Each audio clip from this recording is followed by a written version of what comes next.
Pemirsa, jelang berakhirnya masa jabatan Anies Baswedan 16 Oktober, redaksi RCTI secara khusus memotret wajah ibu kota kekinian. Kami juga membandingkan masalah dasar Jakarta hingga ke pinggiran ibu kota. Lalu apakah kondisi Jakarta lebih baik dibandingkan dengan 5 tahun lalu? Berikut catatan redaksi RCTI, wajah Jakarta 5 tahun Anies Baswedan. Pemirsa, berbagai revitalisasi dan pembangunan terus dilakukan di masa 5 tahun kepemimpinan Gubernur DKI Jakarta Anies Baswedan. Mulai dari revitalisasi halte, kemudian pembaharuan transportasi publik, bahkan pembangunan sejumlah fasilitas publik terus dilakukan. Lantas apa saja torehan prestasi maupun PR-PR yang belum terselesaikan di masa 5 tahun kepemimpinan Gubernur DKI Jakarta Anies Baswedan? Inilah wajah Jakarta 5 tahun Anies Baswedan.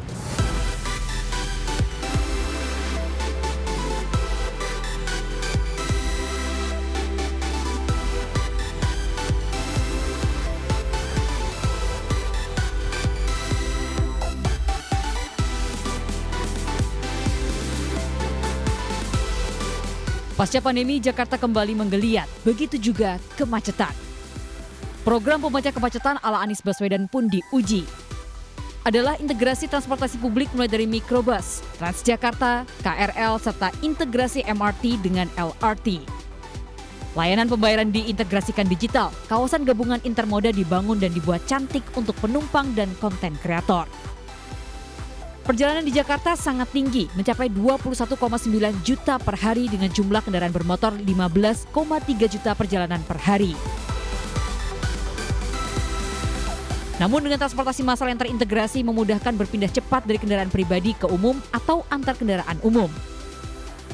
Jangkauan kendaraan umum pada tahun 2016 berkisar 42%, melompat menjadi 82%. Sementara cakupan layanan umum terintegrasi hingga mencapai 85,16%. Data ini menggambarkan mudahnya akses transportasi publik.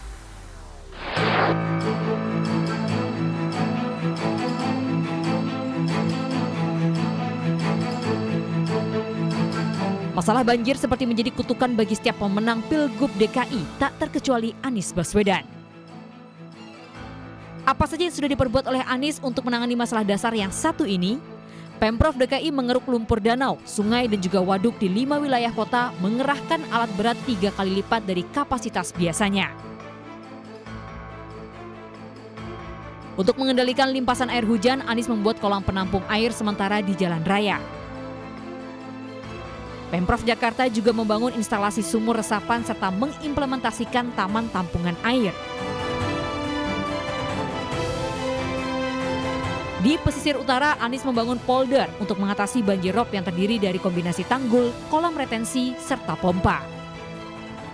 Sementara untuk mempercepat surutnya genangan banjir, Jakarta memiliki 900 lebih pompa. Kapasitas 2 sungai yakni Kali Besar dan Kali Ciliwung pun diperbesar agar bisa menampung lebih banyak. Hasilnya 12 titik genangan banjir berulang telah teratasi. Tahun 2020 dengan curah hujan terekstrim yakni 377 mm per hari, banjir surut lebih dari 95% dalam waktu 4 hari. Padahal di tahun 2015 dengan curah hujan lebih rendah 95%, wilayah tergenang baru surut 7 hari. Jakarta juga berinovasi dengan teknologi flood control system yang mengintegrasikan sensor dan CCTV di 178 titik yang memetakan banjir dengan akurat. Namun satu hal yang tak tercapai adalah naturalisasi sungai. Kendala pembebasan lahan diperparah oleh polemik ide naturalisasi Anies tanpa beton versus ide pusat normalisasi dengan betonisasi alur sungai, meninggalkan warga sepanjang sungai ibu kota terendam hingga masa jabatan Anies berakhir.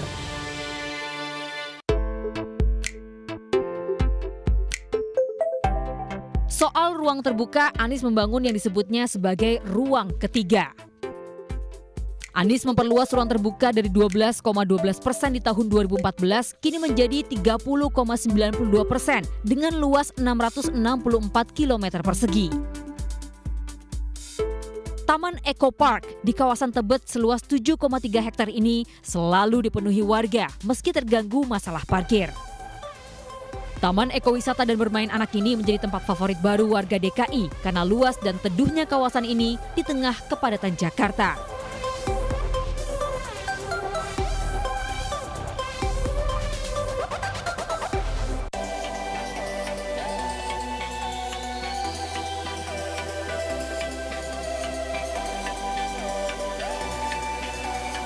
Anies juga membayar janji kampanyenya kepada Jakmania dengan Stadion Megah Jakarta International Stadium yang dibangun 100% oleh warga Indonesia. Stadion dengan desain modern dan megah ini diklaim menjadi salah satu dari 5 yang terbesar di Asia.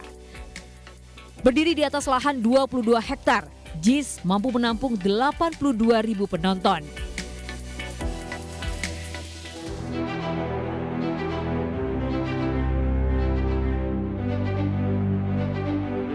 Karya berikutnya adalah revitalisasi kawasan kota tua, mulai dari pembaruan trotoar hingga ke penataan kampung. Hasilnya kawasan interaksi warga dengan udara rendah emisi.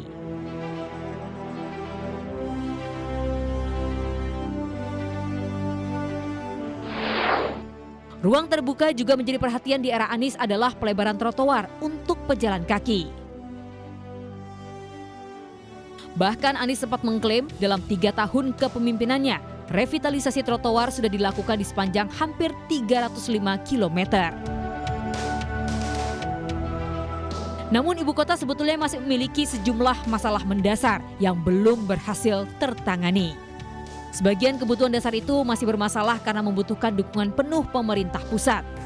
Pemirsa, selain revitalisasi transportasi publik, trotoar, JPO, tidak hanya itu saja, Pemprov DKI Jakarta juga membangun sejumlah program lainnya, diantaranya adalah Rusunawa.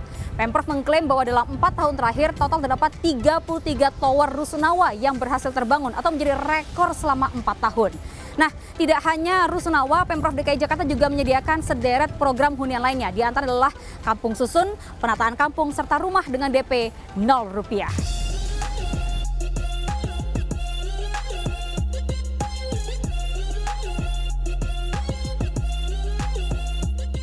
Berbeda dengan Rusunawa, untuk Rusunami, Anies hanya membangun kurang dari 2.322 unit rusun dari target 10.000 unit atau bahkan 23.000 unit saat kampanye.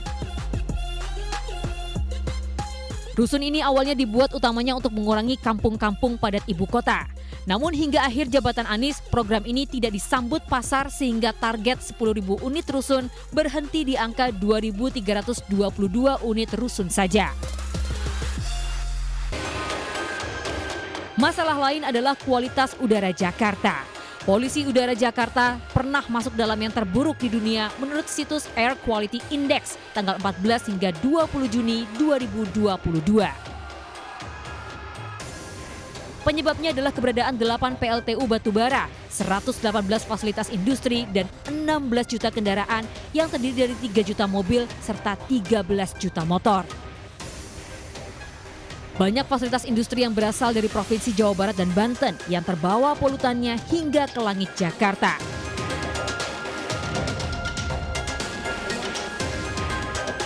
Walhi menyebut TPST Bantar Gebang yang menjadi muara sampah warga ibu kota nyaris lumpuh karena sudah over kapasitas dari 21,9 juta kubik menjadi 22,3 juta meter kubik. Jumlah sampah harian Jakarta yang mencapai 7.000 ton meningkat menjadi 8.300 ton di tahun 2020 yang menurut Wagub DKI ketinggiannya di Bantar Gebang melebihi tinggi Monas.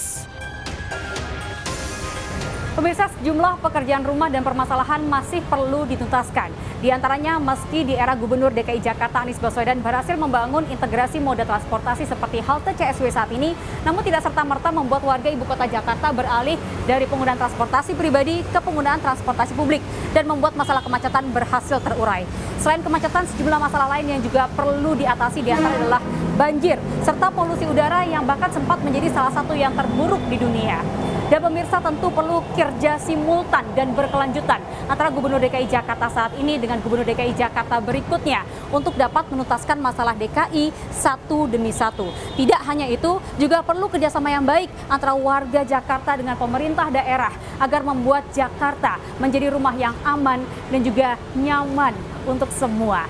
Dan dari Jakarta, Lady Marina, Dimas Wirnardi, dan Raga Firdaus melaporkan.